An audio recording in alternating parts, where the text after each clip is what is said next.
Relationships of any kind can get tricky. Your relationship with your friends, roommates, and of course your significant other. So joining us to talk about relationship etiquette is etiquette expert Nancy Mitchell, who joins us this afternoon. She owns the Etiquette Advocate. Thank you for joining us this afternoon. Thank you. My pleasure. Well, first of all, let's talk about dating. It seems like the rules are constantly changing, but the way I remember it, when you went out on a date, the man always paid. Is that still the case? Well, I think those were the good old days.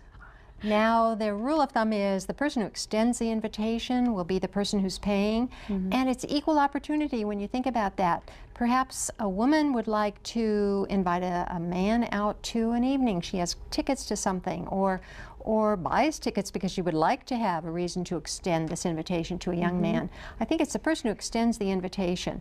The other theory is when you're beginning a relationship, it's okay for everyone to pay their own way. Right. So offer, when a check comes at a restaurant or something, I think both sides should offer to pay for half or whatever. Talk about it. Dutch treat, there's nothing wrong with that, and it's actually a good thing because no one then is investing more into a relationship than they want to. And I mean that figuratively or literally by investing into a relationship. Perhaps we're both putting in for what our own meal is, whatever. Let's just keep it relaxed, but put the money talk on the table. It's okay. Yeah, because then when you're sitting at dinner, you're not constantly thinking about, well, who's going to pay for this? If you know that up front, you can concentrate on the date. Absolutely. Yeah. Now, speaking of dates, people still go out on blind dates. They still happen. Someone asked me a question wanting to know if they're set up on a blind date and they show up at the restaurant or wherever they're meeting and instantly they don't like the person for whatever reason. Maybe they don't like the way he looks or maybe acts or anything like that. Do you feel like they're still obligated to finish off the date, or? I do, just because that's human kindness. That's being a thoughtful, caring person. And there is a general rule of etiquette, and that is that I care more about you and making you comfortable than I care about myself. That's what we're getting so far away from, I think, in society today, and why we hear so many examples of incivility.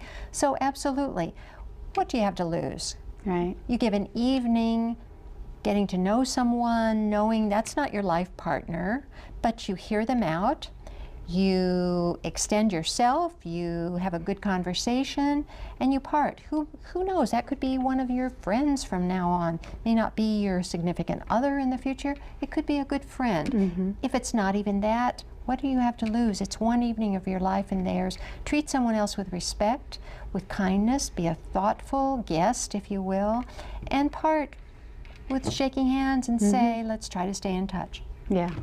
All right. Moving on to roommates. We have a lot of young people who work here at the station who have roommates, and sometimes they don't have roommate rules. And one of the things I hear about a lot is when one roommate has a boyfriend or girlfriend, that person spends the night, and then the next night, and the next night. It seems like they're staying there, you know, taking a shower there, eating the food. At what point does the other roommate say, you know what, that person needs to pitch in? Well, I'd like to back up and say that when you enter this agreement with the roommate from day one, have some kind of a written contract or agreement or whatever you call it. It can be informal, but it can also be written just to explain who buys food, who pays the rent, how do we do these things, the logistics, and put them down in writing, because there's an old saying that good fences make good neighbors, and it applies to relationships with roommates as well. If people know what's expected of them, they know when they're measuring up. Because if you and I are roommates, we may have totally different ideas about what's acceptable, what's unacceptable. I can't read your mind. So if it's on paper at the beginning, this is probably the #1 thing that you want to do. Now, let's go forward and say we didn't do that on day one. If something is crossing the line in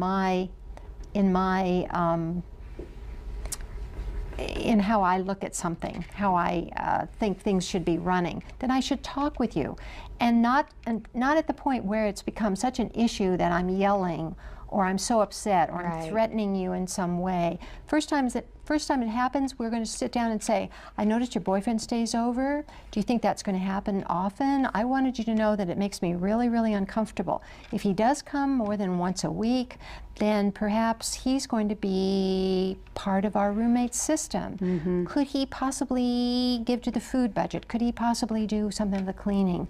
We have to have rules, and that's the whole thing. And that involves communication. It's communication, it's putting things on the table, and it's not simmering and being upset about something without letting the other person know. All right. You know, we could go on for hours about relationships, but we learned a lot today. Thank you, Nancy, for so much for that. And if you would like to contact etiquette expert Nancy Mitchell or learn more about her business, The Etiquette Advocate, log on to our website, delmarvalife.com, and click on the Show tab. Well, up next on Delmarva Life, you know, buying beautiful new appliances doesn't have to be a hassle. Delaware Appliance is in the house to help. Delmarva Life at its best here on Delmarva.